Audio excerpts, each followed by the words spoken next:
Alright, let's understand how a lot of money in people's hands, huge salaries, it can cause a problem to the economy, okay?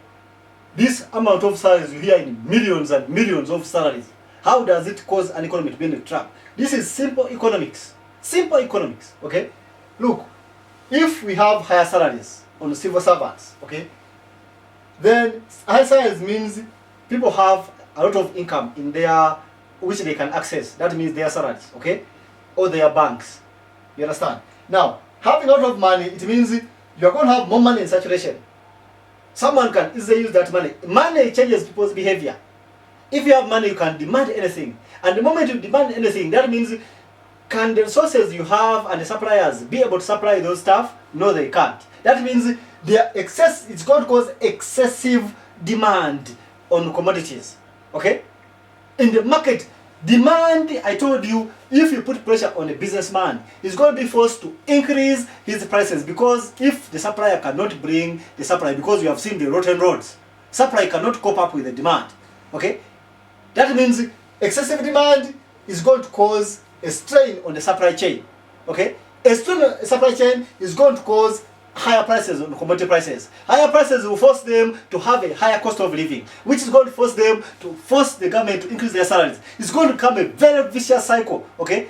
Having a lot of money in circulation is going to cause a trap. The economy is going to have a lot of inflation, which is uncontrollable, because people have money to demand something, but those things they are going to demand does not exist, or it's very expensive because demand is excessive. Okay? This is a trap any simple young economist understands. But this government, they know nothing. I don't know which type of education. Voting politicians who did political science, that's stupid. Political science is garbage. They just know war. MOV0B3 recently was asked in Kabale. He said, we have been fighting wars after wars. Ever since his brain is rotten in wars, he sees wars everywhere. Wars everywhere. Even the crazy wars which doesn't exist. You remember Itongwa, okay? Because we have no rebels, he put up Itongwa there in Congo, because he wants to cheat the gold and in Congo and Mahogan. Okay? We know this. His brain is totally political. He knows nothing about economic systems. Okay? You're not supposed to vote any leader who doesn't know anything to do with the economy.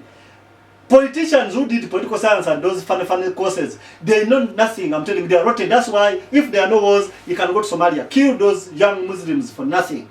Okay? You can send soldiers to fight in Afghanistan. Are we Asians to fight in Afghanistan?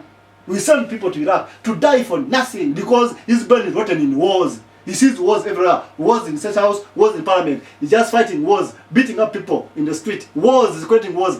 Stupidity in the governance. Okay? If we don't move this rotten government, I'm telling you, Uganda is going to suffer until you give up.